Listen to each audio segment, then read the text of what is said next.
Greetings and salutations, everybody. Welcome to Open Mic here on my YouTube channel. I'm, of course, your host, John Campea. You know, every day on the John Campea Show in the mornings, we save some time for some open questions. But here on Open Mic in the afternoon, that's all we do is just take your questions, open and free as the birds. As we talk about our favorite things in the world, movies, like a bunch of friends standing around a virtual water cooler, talking about all this cool stuff. Got some exciting things going on. I actually have a fairly big announcement to make. I'm not going to make it yet, not today, but it is coming in the next week or so. I'll be making an announcement about some changes you're going to see around my channel, and that involve me personally. It's all good stuff. It's all good. Nothing bad. It's all good. But I will get to that stuff probably in the next couple of days, but I'm very excited about it. I just want to give you guys a little bit, just want to prep you, just give you a heads up to get ready for something kind of significant coming, but I'll tell you guys about that more later. All right, so we've got questions to get to, and you guys apparently have already sent in a bunch of them, so let's get things going. And the first question today comes to us from Degoto1, who writes, did you watch the Outlaw King trailer from the director of Hell or High Water? Also, I just found that there is a Paul Greengrass and Coen Brothers movie coming on Netflix later this year.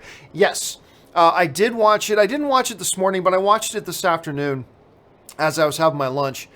So I watched the trailer for Outlaw King. It's Chris Pine. It's a direct-to-Netflix movie, and it looks good. It looks a little bit like a poor man's Braveheart, but it looks good nonetheless. I still have no faith in it because it's a direct-to-Netflix film. With a couple of very few exceptions, direct-to-Netflix films have generally sucked ass and generally been just awful. And I've been burned too many times. I think this one will be good. Now this one will be good. And so the trailer looked pretty good. Again, it looks a little bit like a poor man's Braveheart, but other than that, great, but I still don't have any faith, because if it was any good, why didn't a studio pick it up? If it was any good and could have made real money, because where you make real money is in movie theaters. That's where you make your real money. If it could have done that, why didn't any studios pick it up? And that's the thing. We found out the hard way. That's why that's why Paramount dumped the latest Cloverfield movie on Netflix. That's probably, I'm just guessing, only speculation, but I'm guessing that's why Warner Brothers dumped the Mowgli movie on Netflix. That, oh my gosh, that This Is How It Ends movie with Forrest Whitaker was awful. It's a bad track record. It's a really bad track record, with a couple of exceptions. I'm not saying all of them, but there are a couple of exceptions. But for the most part, they just suck. So I'll be honest, I have no faith in it. I have no belief in this movie whatsoever. Now, hopefully, like other movies that I had no faith in, I had no faith in Star Trek Discovery, and then I watched it, it's like, wow, this is good. I hope that happens. Totally hope that happens. But until it does, I'm just going to believe it's going to suck. Luke1234, your thoughts on Buckaroo Banzai? Honestly, I watched Buckaroo Banzai again a couple years ago, and it was worse than I remembered. Look, the cast is crazy. Ellen, is it Bernstein? I can't remember. Then you got Weller, you got Lithgow, you got Jeff Goldblum. You got this impressive cast with this ridiculous concept. It looks great. Didn't work for me. Did not work for me. I got to be honest with you. It's not one that stands out to me very much.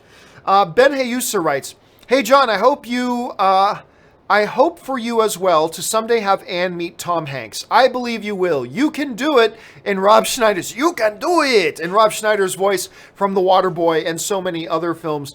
Yeah, I was talking this morning on the John Campea Show about how my goal in life as a husband right now is to figure out a way, somehow, some way, that I can get Anne to meet Tom Hanks. Anne is the biggest Tom Hanks fan in the world. Big is her all-time favorite movie. Anything that Tom Hanks is connected with, she's going to jump out of her skin. You know, we watch Mamma Mia 2, and she liked it. She had a really good time. And then we're watching the credits and said, executive producers, Tom Hanks and Rita Wilson. And Anne's like, ah! Now she loves, now it's like the best movie of the year, right? She loves Tom Hanks. I mean, like, so much. Like, we went, about 2 months ago, we went to this great outdoor Shakespeare thing where Tom Hanks played the lead. I think it was I can't remember which one it was now. Henry VIII? Is that what it was? But anyway, that Tom Hanks started just so she could watch Tom Hanks live. And it was great. It was wonderful. But yeah, she wants to, I mean, I've got to figure out a way. I've been able to introduce her to just about everybody else that she'd be interested in meeting, but Tom Hanks is the only one that matters. No offense, Chris Pratt, but Tom Hanks is it for Anne. It's completely it for Anne, so I got to figure out a way to get that to happen. Snake Jerusalem writes, your thoughts on Better Call Saul so far? I am like 2 episodes in. A little slow right now. Interesting, but a little slow. But a lot of people forewarned me that the first 2 or 3 episodes are just kind of laying groundwork. They feel slow and then it picks up. So I'm not surprised. But I was happy with what I've seen so far. So I'm just scratching the surface on Better Call Saul. I'm way overdue on getting caught up on this show. So I got to get caught up on Better Call Saul. And then the next up is The Expanse. Because everybody's telling me I got to watch The Expanse. So those are the 2 I'm on right now. All right, Vinder Singh just sends in a super chat. Thank you, Vinder. I appreciate that, man. Guitar Dude 513 writes, do you think Warrior underperformed because The Fighter with Mark Wahlberg and Bale came out just 10 months before with similar subject matter? Okay, so for those of you who don't know what Guitar Dude is talking about, earlier today, one of the topics and emails that came in was about Warrior. And somebody asking, Warrior's great. Why did nobody go see it? And certainly nobody went to go see it. It made like $23 million worldwide total, not opening weekend. I mean, total made $23 million. And the 2 things I suggested that I think are the biggest culprits of that is, number one, like we see a movie today, a movie about UFC stuff, MMA, with Joel Edgerton and Tom Hardy. How was that not a hit? Well, because in 2010, when it was really being marketed, in 2011 when it came out, Joel Edgerton, while he was working, and Tom Hardy, while he was working, they were not Joel Edgerton and Tom Hardy as we know them today, right? They were not household names like they are today. Yeah, Joel Edgerton was Uncle Owen in the Star Wars prequels, but nobody knew his name. Yes, Tom Hardy was Bronson, but I mean, very few people who are really into the indie circuit scene really understood that one. So they really weren't names. They were 2 fairly unknown faces leading a movie about mixed martial arts, which at the time, a lot of the general movie-going public still didn't really understand. It was growing in popularity, but there was still a large segment of the population that thought MMA was just some brutal sport for barbarians, you know? Instead of the incredible science that it is. Today, that's different. My argument was, you release Warrior today for the first time, starring Joel Edgerton and Tom Hardy in a movie about mixed martial arts. That movie makes tons more. It's not $1 billion film, but it makes tons more than $23 million. So Guitar Dude is asking, do I think that Fighter had anything? None. None. Maybe it could be relevant if it opened like within 60 days of Warrior, but like almost a year apart? Nah, I really don't see it. I really don't, and I don't think that had anything to do with it. Even if that movie had never come out, Warrior doesn't do any better, doesn't do any worse. But particularly separated by that much time. Anything outside of 60 days, like I said, if it was within 60 days, maybe you could make an argument for that. But I think that far apart, I really don't think so. So anyway, that's just the way I see it. Okay, Caleb Bradford writes, do you think Mile 22 is the worst movie of the year so far? I don't think there's been a movie this year that you spoke that negatively about. I don't know if it was the worst movie of the year. When I do talk about it, I do speak pretty negatively, but I think part of that comes from the fact that my expectations were high. Because it's Peter Berg directing Mark Wahlberg. And the last 3 times that Peter Berg directed Mark Wahlberg, we had Lone Survivor, we had Deepwater Horizon, and we had Patriot Day. And all 3 of them were great. All 3 of them were great. So my expectation going into this was pretty high. And I think a little bit of the amount of disdain I seem to have for Mile 22, I think partially comes from the fact that my expectation was so damn high. Like, it was really high expectation. But let me just check this out for a second. Let me check the movies this year. Let me see if there's anything I think was worse. I mean, I'm sure there are several that were worse. Let's see here. Okay, Hotel Transylvania 3. Yeah, no, it wasn't worse. I didn't like Hotel Transylvania 3, but I didn't think it was worse. A Wrinkle in Time. Yeah, I'll say A Wrinkle in Time was worse. I think Wrinkle in Time was worse. 50 Shades Freed was definitely worse. Let's see. First Purge was worse. Let's see. What else we got here? Anyway, I could go down the entire list of all the movies this year. But yeah, there are a few that were worse. But I don't know if there were any that were as disappointing.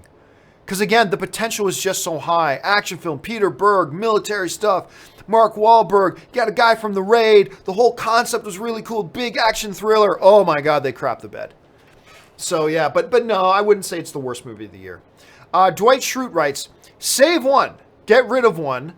Beauty and the Beast or Aladdin?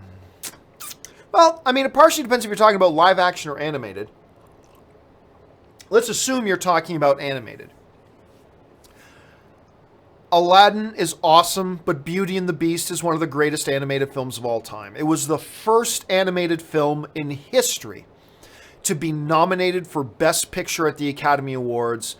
So I don't want to get rid of either, but if you gave me no choice and I had a Sophie's choice to make, I either get to keep Beauty and the Beast or Aladdin. I'm probably keeping Beauty and the Beast.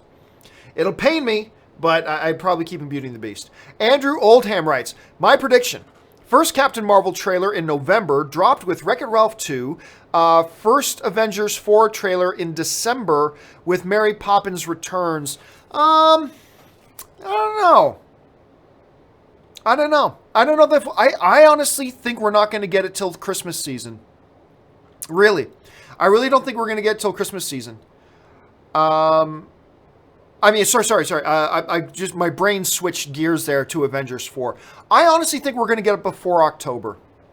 Like, the days are gone where you hold off releasing a trailer till you can launch it with a particular movie. Because these days, 90% of the public see a trailer for the first time online instead of in theaters. You still want to attach it to movies to get that attention for sure.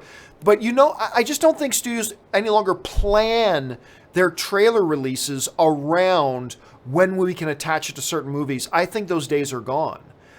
Because I think most people just see them online now anyway. Long before they see them in theaters for the first time. And I think November, because then in November, you're December, January, February, March, you're 4 months away from release. I don't know. Look, I'm okay with releasing a first trailer 4 months away. But I think that's cutting it a little close for Marvel standards. So I still believe we're going to get our first Captain Marvel trailer before October. Sometime in September. Maybe near the end of August, but I think sometime in September we will get our first trailer. I don't know that. I'm speculating, but I think the math works out. But hey, we'll have to wait and see. Bruce Wayne writes, you get the ice, I'll get the Iceman. Dear God. How did this become a thing? I'm not sure how this became a thing around here, but it's a thing. So there you go. Thanks, Bruce. Chris Warden writes, I saw Skyscraper yesterday, the new Dwayne "The Rock" Johnson movie. I did enjoy it, but it was nothing we hadn't seen before. I'd say the best way to rank it as far as Dwayne Johnson's films go is better than Hercules, but not as good as San Andreas. No, I agree. It's not as good as San Andreas. Not as good as Rampage. My feelings coming out of Skyscraper was, it's okay. And it is. It's okay. My biggest fear about Skyscraper, and I think a lot of you guys had the same fear too, my biggest fear was that it was going to be a Die Hard ripoff, right? And I think we were completely justified in having that fear because, the trailers for it and the marketing campaign for it did kind of make it look a little bit like that, right? To my relief, and for those of you who've seen Skyscraper, we can all clearly say it is not a Die Hard ripoff, for sure. It's a very different movie from Die Hard. But It also wasn't anything new, nor was there anything really exceptional. It never, like, I'm afraid of heights. I'm really afraid of heights. Terribly afraid of heights. It's just not logical. It's a complete irrational fear of heights I have. No idea why. And yet, they failed to make me feel that fear of heights. Look, let's take, for example, the horror movie The Descent. One of my all-time favorite horror movies. I am not claustrophobic. But that movie made me feel claustrophobic. And if you've seen The Descent, you know exactly what I'm talking about. Oh my God. Unbelievable. And I'm not even claustrophobic. And that movie made me crawl out of my skin. Like all the cave diving stuff. It just, even before the monsters show up, I'm like crawling out of my skin. And I'm not claustrophobic. A movie like Skyscraper should have really made me feel my fear of heights. But even I, with a very sensitive fear of heights, didn't really feel it. I didn't. The action was okay. Some of Dwayne's lines were okay. And overall, I thought the movie was okay. I didn't mind it. I kind of liked watching it. But again, not something I'll probably ever watch again. Nor was it something I felt like the need to recommend to everybody. Oh, you gotta see Skyscraper. At the very best, it was okay. Better than Hercules? Sure. Better than Rampage? No. Better than San Andreas? No. There was more fun with San Andreas. So, yeah, not one of Dwayne Johnson's better films. But again, not bad. I mean, it's not a bad film. Anyway, let's see. Guitar Dude 513 writes, thoughts on 2010's Karate Kid? Love Jackie Chan. You know what? Everybody hates me when I say this. It's better than the original Karate Kid. I don't care. It is. It's a better movie than the original Karate Kid. We won't think of it and remember it as fondly because the original Karate Kid came first, and Pat Morita as Mr. Miyagi. Obviously, you can never replace that. I love Jackie Chan's Miyagi very much, but obviously Pat Morita, you can't touch that one. And that original will always, always, always, always have a very special place in our hearts. I thought the remake was better. Won't replace the original in my heart the way that one does, because that was the first time we saw that story. It was done in a very special way, all that kind of stuff. Honestly, I just think the remake was better. And everybody hates me when I say that. Oh, well. I do. And you know what?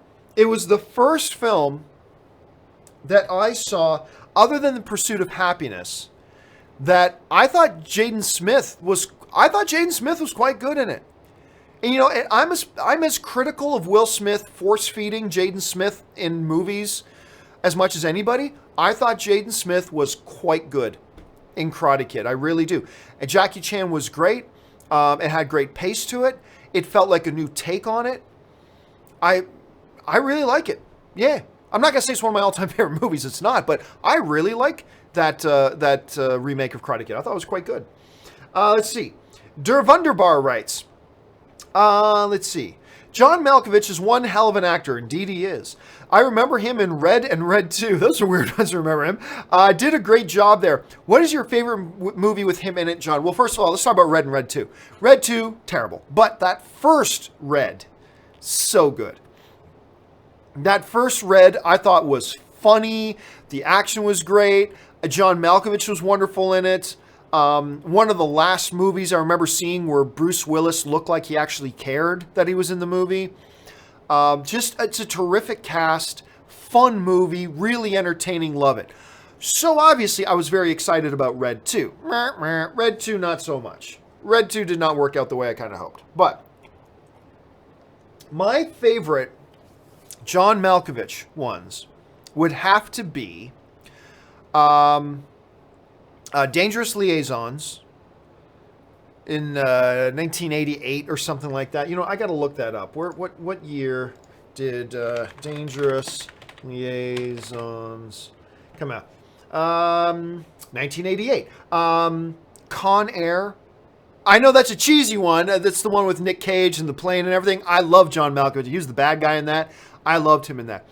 So Dangerous Liaisons, Con Air. Oh, and his rendition of Mice and Men was awesome. I could be wrong about that. He might have, you know what, now I got to look it up. Hold on a second. I think he might have gotten an Academy Award nomination. Hold on a second. I think he got an Academy, why am I, a second. I think he may have gotten an Academy Award nomination for Mice and Men, but let me just double check here. Where is it? Okay. He has 2 Academy Award nominations. And no, he did not get an Academy Award nomination for Mice and Men. He was not, oh, I should have remembered this one. He got nominated for Best Supporting Role in the Line of Fire in 1993. I believe that's a Clint Eastwood movie he did that with. And then for Places in the Heart in 1984. But still, my 3 favorites, although In the Line of Fire is really great, but Dangerous Liaisons, Con Air, and Of Mice and Men. Those are my 3 favorite John Malkovich ones. Patrick Conway writes, Hope Black 47 is great. That's the new Hugo Weaving film.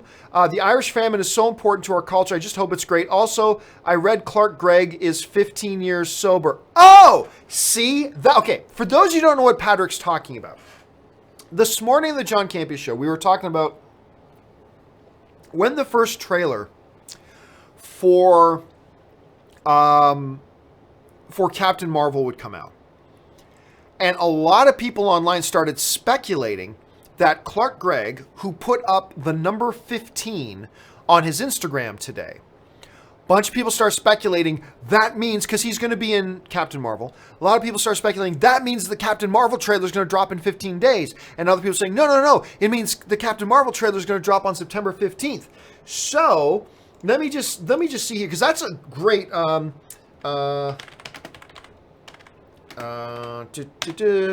let me just see if there's anybody else talking about that. Okay, so I haven't heard that, but that would make perfect sense.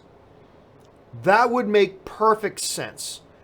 That number 15. It's like, just to be clear, and we talked about this morning, there's nothing in his Instagram post to suggest that the number 15 thing had anything to do with Captain Marvel. It may or may not. But I wouldn't be surprised at all, Patrick. Now, I'm not seeing it anywhere, but I just did a quick search. If he's referring to 15 years being clean and sober, that's awesome. I mean, that's way better than news about some comic book movie trailer. Like 15 years clean and sober, that's something to celebrate. That would make perfect sense. Now, again, I don't know if that's true. I haven't double-checked that myself. But yeah, I didn't know about anything else either, so we'll have to wait and see. All right, Darth Impact writes, Brad Pitt's cameo in Deadpool 2 may have been the greatest cameo in a superhero movie since Hugh Jackman in X-Men First Class. Hugh Jackman's cameo in X-Men First Class was so perfect. So perfect. I mean, just, you got Magneto and Charles walking into a bar. There's Hugh Jackman. Want to talk to you about a school? Go fuck yourself. All right. And they turn around and walk out. It was the perfect cameo. It was the perfect cameo. It was fantastic. Brad Pitt's, though, in Deadpool 2 is pretty spectacular. The funny thing is,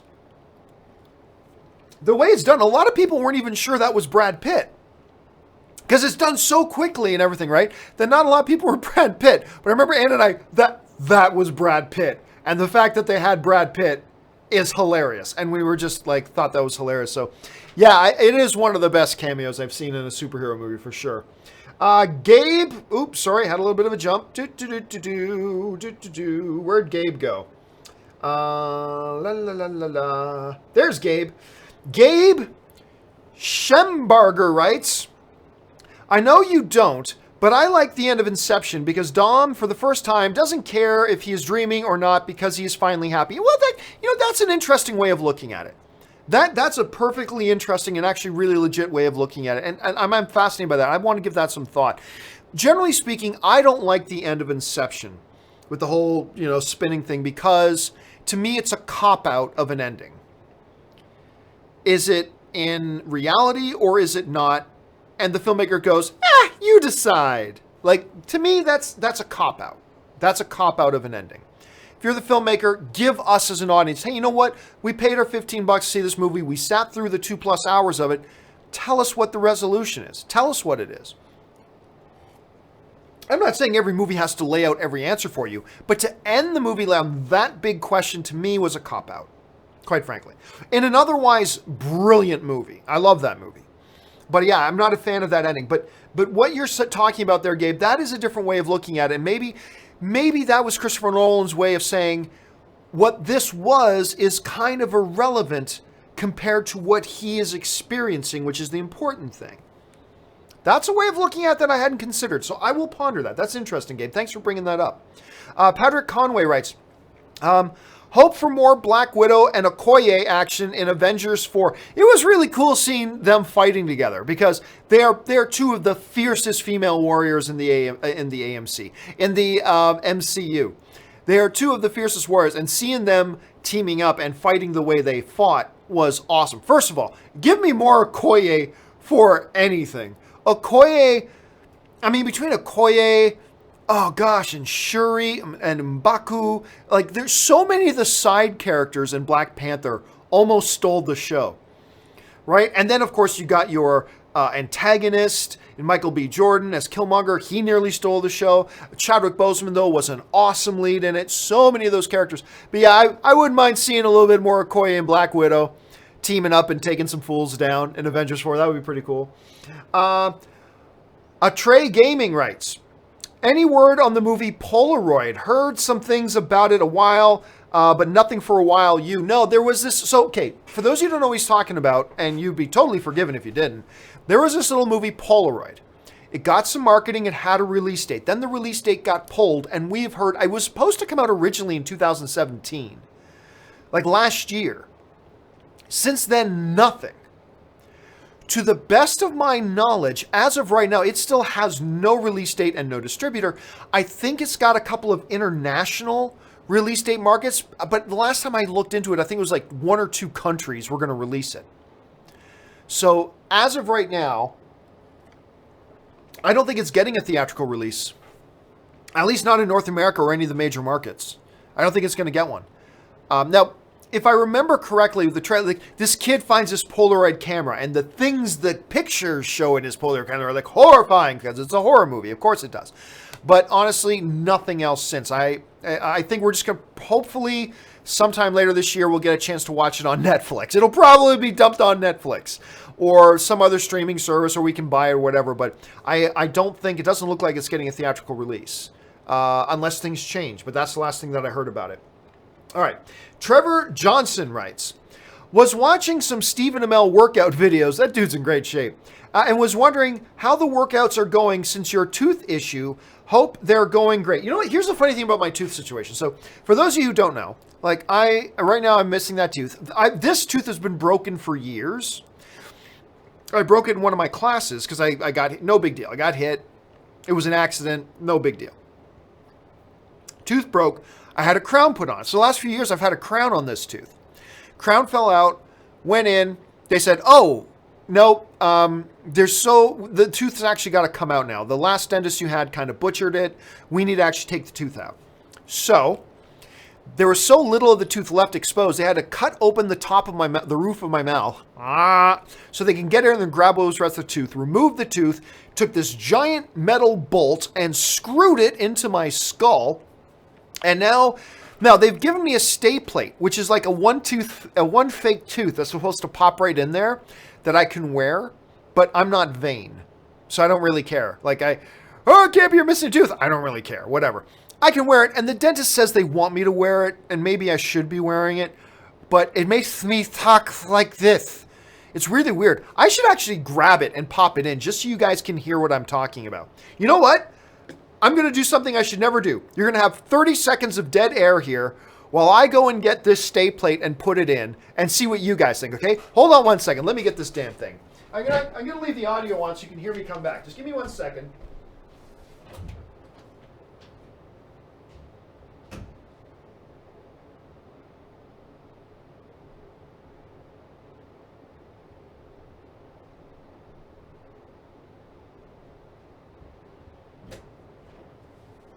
Okay, coming back now. This is the most unprofessional thing I've ever done. Who am I kidding? I've done tons more unprofessional things than this. Okay, so the dentist wants me to put this thing in my mouth. Apparently it's to make sure that the other teeth stay properly, like have their spacing proper. So the situation I'm in right now, John, this has nothing to do with movies. Yeah, but let me explain. So, is that the bolt is now screwed into my skull.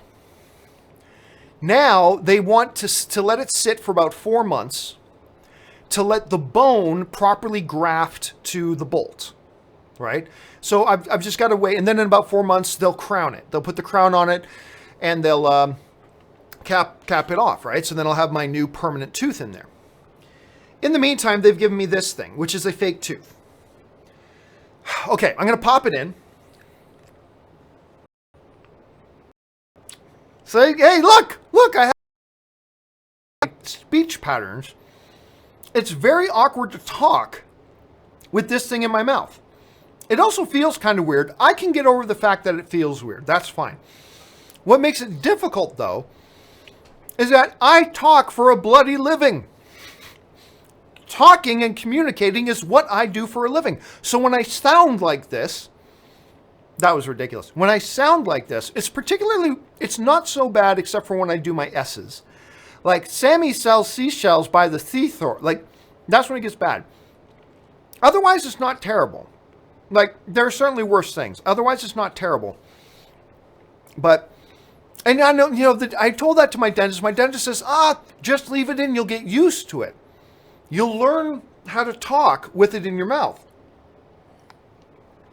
And I'm like, I don't know. I sound pretty ridiculous.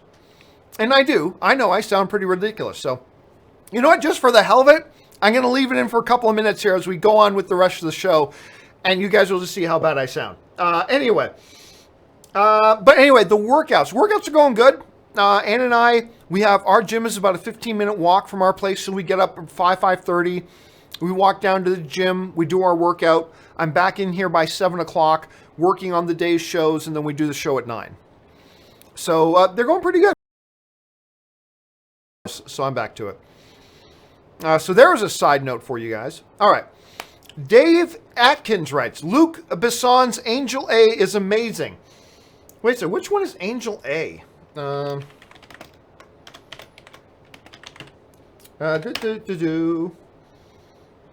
I don't remember it. I don't think I've seen it. It's a 2005 film? Yeah, I don't think I've seen it, so I can't really comment on that. But thanks for putting that on my radar. Kobar writes, Eve cast in Lucifer, Inbar Lavi. I did not know that. So hold on a second. Inbar Lavi, Lucifer. So let's see. Cast as Eve. So I guess they're going to go Adam and Eve. She's going to be the original Eve. Wow, she's pretty. Who is she? What else has she been in? She's absolutely beautiful. Where's her IMDb? There it is. Inbar Lavi. Oh dear, she was in The Last Witch Hunter. Not so good. What was she in The Last Witch Hunter? She's ranked pretty far down. For those of you who don't know who this Inbar Lavi is, let me see if I can grab a picture of her here and pull it on screen so we can just get a look at her. That's Inbar Lavi. I'm probably completely mispronouncing her name, but apparently she's been cast as Eve in Lucifer Season 10, and they are already shooting Lucifer Season 10, so there you go. All right, thanks for the info, Kobe. Let's see. Dirk Walker writes, have you seen the Netflix movie The Fundamentals of Caring with Paul Rudd? It's great. Have seen it. Actually, you know what? I just said that, but maybe I'm wrong.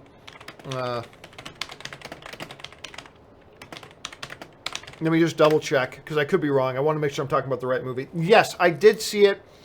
Wasn't a fan. Was not a fan of it, to be honest. And I love Paul Rudd. But I remember it looked really promising, especially with the kid. It had tons of potential. I gotta be honest with you, it didn't work for me, unfortunately. I'm glad it worked for you, but honestly, it didn't work for me. Trey Gaming writes, have you ever seen the Spiderwick Chronicles with Freddie Highmore? It's one of my favorites. Yes, I did see the Spiderwick Chronicles. It was a while ago, though. First of all, I love Freddie Highmore. The kid's great. I loved him in Finding Neverland. I liked him in that Charlie and the Chocolate Factory movie. I think the kid's great. I remember, though, the Spiderwick Chronicles did not make much of an impression on me because I never watched it again. And honestly, as of right now, I can't even remember much about it. I can't remember much about it. So it clearly didn't make that big of an impression on me personally. You know what, guys? I got to take this thing out. It's just killing me. It's killing me having it in right now. Maybe I'll put it in more later. No.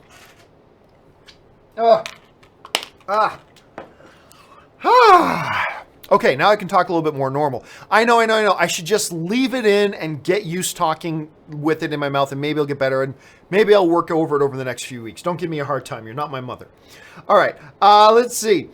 Thomas Bergstrom writes, can movies like The Fugitive be made today, or are such stories only made for TV now? I have no idea what you're talking about, Tomas. What do you mean by movies like The Fugitive? Dramas? Cop movies? I mean, when you say, can movies like The Fugitive be made today, you got to be more specific than that.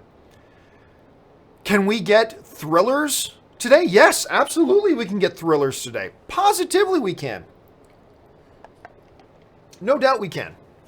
And no, they don't have to be made straight for TV, not at all. But The Fugitive is also crazy good. And if you guys have not seen The Fugitive, you really should. One of Harrison Ford's best movies. Harrison Ford, Tommy Lee Jones is awesome in it. It's, I didn't do it. I don't care. Such a great moment. One of, like, an all-time great movie moment. I didn't kill my wife. I don't care. It's like, it's such a great moment. It's such a great moment and perfectly done. It is truly a fantastic movie. Totally stands up the test of time.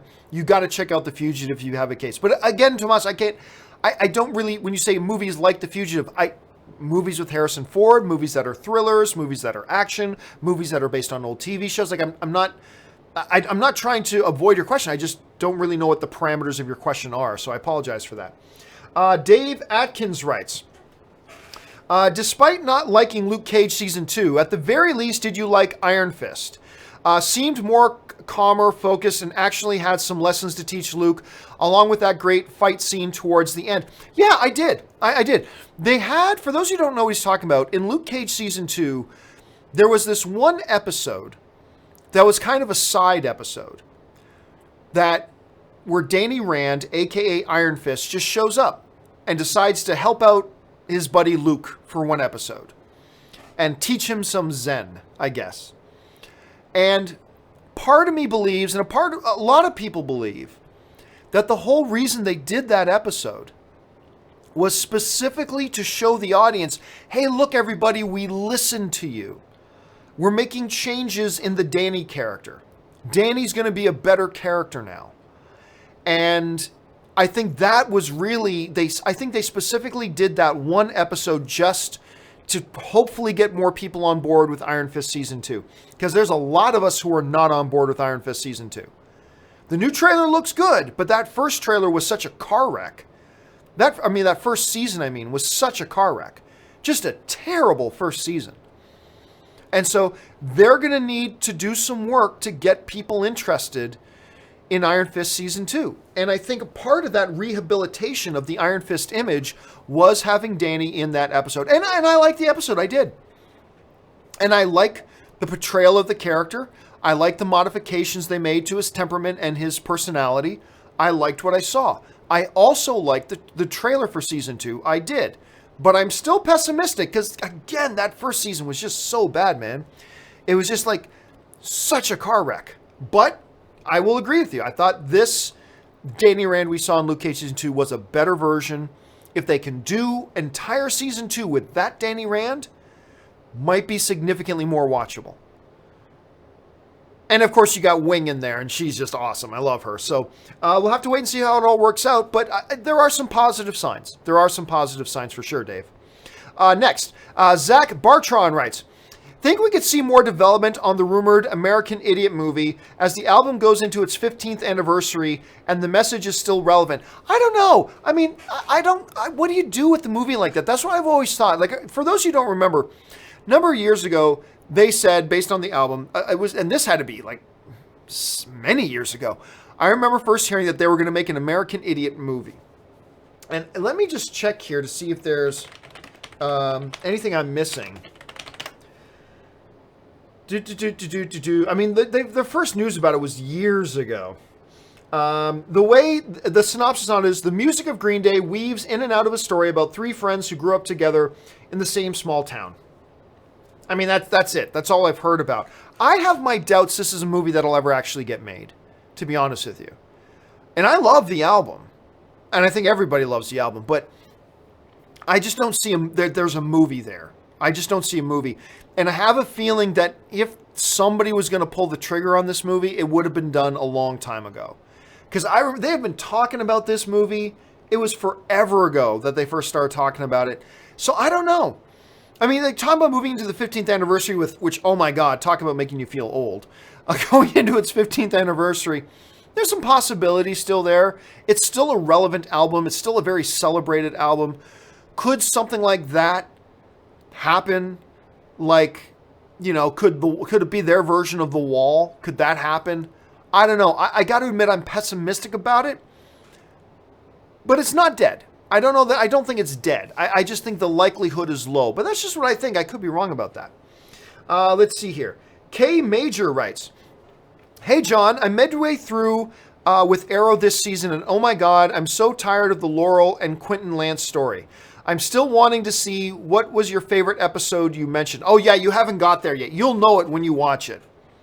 And yes, I agree. The whole, but he's my daddy. Oh, but she's my daughter, even though it's not my daughter. But she looks just like my daughter, so I feel like she's my daughter. Yeah, it's fine for a 1-episode arc. It's even fine for a 2-episode arc. They stretch that out so far. This whole thing about Quentin is struggling because, you know, this doppelganger from another dimension, from a different parallel universe, looks like and talks like his daughter and has the same name. I get it. That would cause some issues internally, right? I get that. 1 episode, 2 episodes, then move on. They stretch that out way too long, and I just got sick of it. And this wasn't a horrible season. This was not a horrible season of Arrow, but that was one of the horrible elements of it. It really was. Them and their whole desperate attempt to have their own version of Civil War. That didn't work. That didn't work at all. But yes, the best episode of the season and one of the best episodes of the entire series, nay, one of the best episodes of the entire Arrowverse in the CW world, is coming up. It's called The Dragon, I believe. It's fantastic. It's great television. You'll know when you see it, and I hope you enjoy it. All right. Next up, Koba. Where'd Koba go? We had another jump. Koba writes, do you think Paddington 2 will get any Oscar nominations? Highest rated film on Rotten Tomatoes at 100% with 200 critics. It's a great movie. It is a great movie. I highly doubt... I'll say this. None of the all the performances are very good, especially Brendan Gleeson. I love him as the big prison guy. But honestly, none of the performances, while they're all solid and very good, none of them stand out to me as Oscar performances. I don't know if it'll get a nomination because honestly, I don't know that even I'll have it by the end of the year. I don't know that I'll have it in my top 9 or top 10. It's great, though. It's awesome. I love Paddington 2. Best director, no. Best actor, no. Best actress, no. Best supporting actor or actress, no. Best cinematography, no. There could be an argument there for visual effects because it's perfect. It's seamless. The visual effects are so perfect and seamless, it's crazy. But I just don't know that it'll get a Best Picture nom. I just don't know. I don't think it will. But oh my God, if you haven't watched Paddington 2, check it out. It's delightful. It's so good. Ann and I saw it together, and I remember we walked out of the theater just grinning and bouncing. We were just so happy. The movie makes you happy. I mean, it's quite an experience, so check it out when you get a chance. PJ Spitzer writes, "Hey John, love watching all your shows." Thank you so much, PJ, on the channel. "What do you think the chances are of Wonder Twins movie releasing within the next 5 years? Big fat egg. Nothing. Zero. No chance. No one's going to do a Wonder Twins movie. Not at all. They could never make it. It would lose money. Nobody would go see it. Nobody wants it. Nobody asks for it. It'll never happen." So my thing is absolute 100% perfect zero. I'm not even giving it a 1% chance. It's an absolute zero. Nobody would be stupid enough to make that movie. So I'm gonna say it just nope. And you know what? I always say never, because who knows where we're at in 10 years. With Wonder Twins, I'll say never. It'll be one of the only times I'll actually say never. Now watch, they announce it tomorrow. But for now, I'm going to say it's never going to happen. Let's see. Jake Smith writes, chill. More Batman and Robin. Haskell 420 writes, hey John, I love Brad's cameo in Deadpool 2, but for me, it was his awesome and funny cameo in the TV show Jackass. He played one of the skating gorillas, and him getting fake kidnapped while in line for a movie is hysterical. I never saw that. I never saw it. I've never even heard of it at all. But now, you're damn right, I'm going to go hunting around for those clips. I had no idea he ever did a cameo in the TV show Jackass. Had no idea. But now I totally got to hunt that down and see if I can find it, because that's hilarious. Like, are you pulling my leg? Is that serious? Did he really do that at one time? Like, a lot of times I have no ideas if you guys are just joking around or not. So I just blindly take you guys at your word most of the time. But, I mean, if that's serious, I have to find it, and I got to see it, because that sounds amazing. Jethro Ow writes, how did Berg and Wahlberg continue getting funding from studios when the only commercial success from the combo was Lone Survivor? The other two bombed. I'm not sure that that's particularly true. Let's see here. Hold a second. Deepwater Horizon. Let me just see what Deepwater Horizon did. Try that again. There we go. Deepwater Horizon was a film that cost $100 million to make, only made $121 million worldwide. So yeah, it didn't do well financially. The other one was Patriots Day, which cost $45 million to make, worldwide made $50. So that one also probably lost money. I mean, at least it made over its budget in both cases, and so maybe there's a case that it could be made that did that, but it's prestige stuff. It's prestige stuff. Like, when you constantly put out movies that are that good, and they are, I mean, Patriots Day is great. It's a tough one to market, but it's great. Deepwater Horizon, it's a tough one to market, but it was great. Like, all a director can do is make a great movie. If your director makes a great movie, then the rest is on the producers and who they get to market the movie. That's on their shoulders. A director can't make people come to the theater. And a lot of people think directors make their trailers. 99% of the time they do not. Directors, most of the time, have nothing to do with the trailers, have nothing to do with marketing. All you can ask the director to do is make a great movie. And if Peter Berg consistently delivers taking those movies and making great movies, then the rest is on the marketing. The rest is on the marketing. If they look, it's quite like a lot of corporate America, right? If engineering delivers a really good product, then it's up to your marketing department to sell that product. The engineers can't go out there and sell it too. You got to sell it. Now, if the engineers give you a piece of crap product, then yeah, that's not your fault if you can't sell it. But if the engineers give you a great product, then that's now on you to go and sell it. All the engineers can do is hopefully make a good product.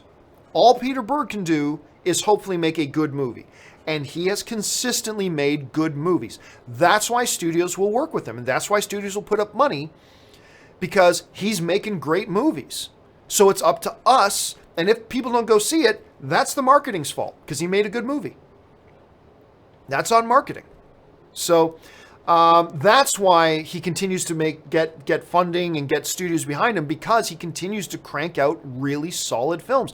Like I said, the last 3 in a row him and Wahlberg have done together have been all exceptional movies. So getting people out to the theaters to go see them, that's on the studios. That's on the distributors. That's on the marketing departments. Not on him. All he can do is give him a good movie, and he did give him a good movie. Let's see here. Next one comes to us from Haskell 420, who write, John, I just tweeted you the 2 clips of Brad Pitt on Jackass. So funny. I will definitely go to my Twitter and definitely check that out as soon as we're done the show, because I want to see those clips. That sounds amazing. Dead Dog Productions writes, hey, John, what happened to that One Flew TV show spinoff about Nurse Ratched? I don't remember hearing anything about it. At least not off the top of my head. I don't remember hearing anything about it. Oh, wait. You know what? I take that back. Maybe I do remember hearing something about it. But honestly, I don't know. It's not something that I kept any kind of close attention to or paid close attention to. So I simply don't know. I don't know what happened to that. Patrick Conway writes, where'd Patrick go? Patrick Conway writes, your thoughts on Black 47 trailer. I didn't love it. It's a good trailer. It's a solid trailer. It's obviously got a lot of tension in it. It's obviously got, it's when you're talking about based on true story, these grand sweeping stories, all that kind of stuff, you get my interested. I'm interested. It's a good trailer. It's not like one of my favorite trailers of the year, but you got Hugo Weaving in there. So obviously I'm going to be completely interested because I love Hugo Weaving. Dude who was in both the MCU and the Lord of the Rings and the Matrix films. I mean, this guy, you know what the funny thing is, Hugo Weaving is not a household name. You mentioned Hugo Weaving in a lot of conversations. A lot of people won't even know what he's talking about. But you're talking about a guy who was a key figure in the Matrix, a key figure in getting the MCU going with playing Red Skull, a key figure clearly in Matrix. I mean, some of the biggest film franchises, he's there, solid as a rock, completely reliable, and yet not a lot of people. So that's the biggest selling point for me about it. Let's see. Angry Irish Benjamin, I love the name, writes, if James Gunn were rehired in any way, would people give Disney any credit or just keep yelling at them? For that matter, would they be willing to fight their corner against the inevitable backlash? Well, I honestly don't think there would be that much backlash. There really wouldn't be a lot of backlash. There would be some, but I honestly don't think there would be a lot.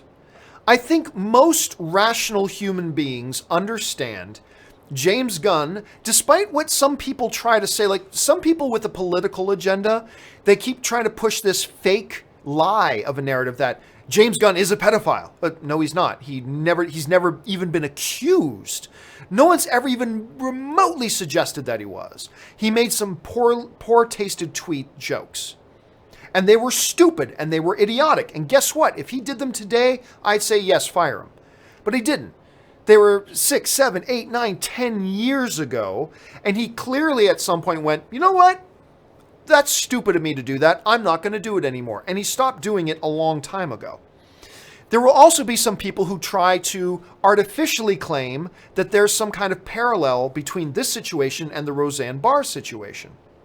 Now, I'm not even necessarily saying Roseanne Barr should have been fired. I'm not saying she shouldn't have been. I'm not saying she should have, but whatever. Some people are going to try to say, oh, look, but they're the same situation and you fired one, so you got to fire the other. No, they are very, very different situations. Like I said, if James Gunn made those tweets today, get him out of here. No doubt. But the fact of the matter is, he made them almost 10 years ago and then on his own decided, those are stupid. I shouldn't, like even joking with my friends, I shouldn't make tweets like that. You know what it is? Back in the 80s and 90s, dead baby jokes. Oh my gosh, everybody made dead baby jokes. Remember that? And we all thought they were hilarious. What's this and does this? A dead baby. There were dead baby jokes all the time. And everybody made dead baby jokes. They're tasteless and stupid. And, you know, it just took our society with a couple people going, hey, I lost a kid. I lost a baby. Yeah. Dead baby jokes. Not funny. Not funny. And we all stopped when we realized these aren't funny. We got a bit of shock value. Maybe we chuckled at them a few times, but then we realized, oh, wait a minute. That's not funny at all. It's incredibly distasteful. It's incredibly painful to some people. It's incredibly, we should not say crap like that. That's horrible. Monsters would say stuff like that. And what did we as a society do? Most of us went, hey, you know what? We're not going to make those jokes anymore. And we didn't, so we stopped. That's what James Gunn did. He realized, these are tasteless jokes. These are offensive. These are going to hurt people's feelings. I'm not going to be the guy that makes those types of jokes. I'm going to stop. And years ago, he made the decision to stop. Isn't that what we want people to do? Don't we want people to self-identify? Hey, that's not good behavior. I should stop that. And then actually do it and actually make a change. Isn't that what we're supposed to be encouraging each other to do? That's what James Gunn did. So now there would still be some people, and I get it, and I'm okay with it. There would still be some people who just the very fact that he was joking about that subject matter will not sit right with them. No political agenda, no whatever. It just does not sit right with them, and they'll still be upset, and I accept that. And I completely understand that. I do. But I don't think there would honestly be a lot of pushback, because once Disney dispels the myth, number one, he is not a pedophile. And as somebody who was a victim of a pedophile when I was a kid, if you come up to my face and tell me telling a joke about that stuff and actually doing it is just the same thing, I'm probably going to beat you to within an inch of your life. And say, do you want me to joke about beating you to within an inch of your life? Or do you want me to actually do it? Because they're both the same thing, right? Right? Like if I'm beating you to death, that's just the same thing as telling a joke, right? Right? It's just the same thing, right? Anyway, once Disney dispels the myth that some people are trying to, like some people just keep saying James Gunn's a pedophile, James Gunn's a pedophile, James Gunn's a pedophile, trying to just get everybody to just, oh, I thought he was a pedophile, because all these idiots keep saying he's actually a pedophile, when he's not. He's never even been accused of anything like that.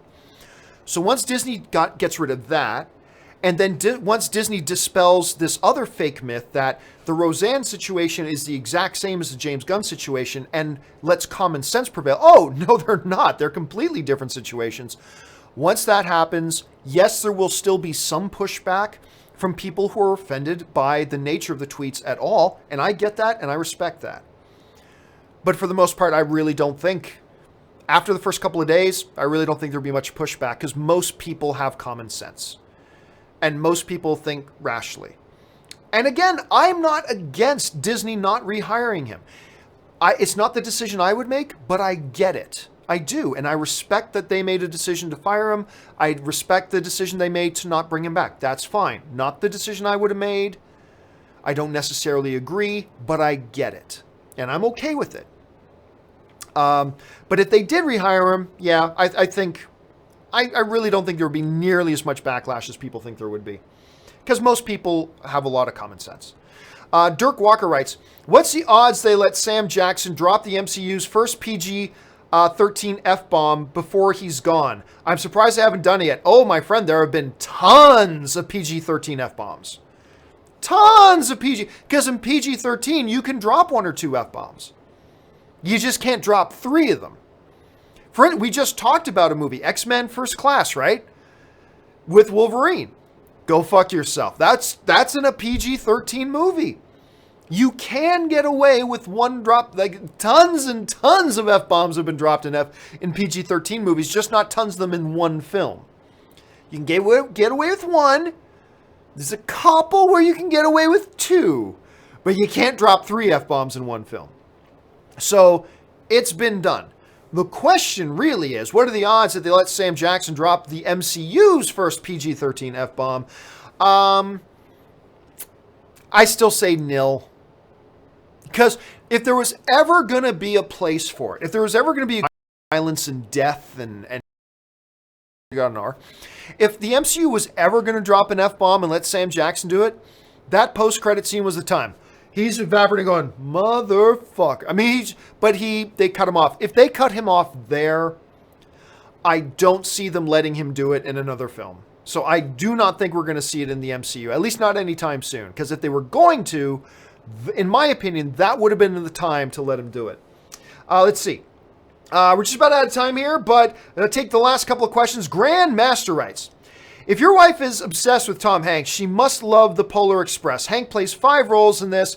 She loves anything Hanks, right? Honestly, I don't know. We've never talked about Polar Express. So I don't know. Just never come up, because I'm not a big fan of Polar Express. So, and it was out before we ever got together. I mean, don't get me wrong. We've never sat down and had a full exhaustive list of every single film on Tom Hanks's filmography. I'm sure there are many Tom Hanks films we've never talked about. It's just that when they come up, it's usually, oh, I love it because Tom Hanks in it. So I honestly don't know if she likes Polar Express all that much or not. I know I'm not big on it. It's okay. But I don't think, honestly, Anna and I have ever talked about Polar Express. I'll have to bring it up with her tonight and see what she says. Thomas Bergstrom writes, Eddie Murphy is J. Jonah Jameson. It all depends on what kind of J. Jonah Jameson they want in their movie universe. Because there are a lot of ways you could write JJ that Eddie Murphy would not fit. There are many ways you could write JJ where Eddie Murphy would fit, right? It all depends on how they write the character. Until we know what that character is going to be and how he's going to be like, it's impossible to say, oh, this actor would be perfect for it. Really? Because maybe we'd say, oh yeah, like some people were asking me last week, what about Kevin Hart as J. Jonah? It's like, well, I mean, yeah, we can imagine that, but we don't know how they're writing the character. Because they could write J. Jonah a certain way that Kevin Hart would be the absolute worst person in the world to play it, but then there's another way you could write the character where Kevin Hart could be the best person in the world to play it, right? So it's really hard to say. I mean, generally speaking, Eddie Murphy's a decent actor. So I'm good for seeing him in just about anything, and if they were to announce him as J. Jonah, I'd be okay with it. Yeah, let's see how he does. But again, it's hard to say he would be a good fit or wouldn't be when we simply don't know what kind of J. Jonah they're going to be aiming for in their movies. So until that happens, it's hard to say one or the other. All right, final question of the day comes to us from Jared Vester, who writes, what does Jared write? He writes, what's the most underrated Paul Rudd movie in your opinion? For me, it would be Fundamentals of Caring, the Netflix movie. Love your show. For me, it's, what's the actual title? Something My Brother. He's in it with Elizabeth Banks, Rashida Jones, Our Idiot Brother. That's the one. I really, really like that movie. Not a lot of people did, though. For me, it just kind of hit me the right way. Listen to this cast. Paul Rudd, Elizabeth Banks, Adam Scott, Rashida Jones, Zoe Deschanel, Emily Mortimer, Steve Coogan, Catherine Hahn, TJ Miller, Sterling K. Brown, before he was ever on This Is Us and winning all of his Emmys. Hugh Dancy. I mean, it's an incredible cast. It was a small little film with a limited release, but I thought it was quite charming, and I got a big kick out of it. To me, that's probably my most underrated Paul Rudd film ever. All right, guys. That will do it for today's installment of Open Mic. Thanks so much for being here, guys, and being a part of this. And once again, thanks for putting up with me running out and getting the whole the stay plate to put in to show you guys. You know what? I'll end the show with the stay plate in. Why not? All right. Thank you for joining me for today's episode of Open Mic. Don't forget, guys, we'll be back again tomorrow morning with the John Campea Show at 9 a.m. Make sure you're here for that, for all the latest movie news and all that kind of good stuff. I'm going to go see Happy Time Murders tonight. Ann and I, as soon as she gets home in the next hour and a half or so, Ann and I are going to run into Hollywood and go watch Happy Time Murders. Very stoked for this movie. I can't remember the last time a movie made me laugh as hard as the trailer for Happy Time Murders. So, that'll do it for me, guys. Thanks a lot for joining me. Big smile. My name is John Campea, and until next time, bye-bye.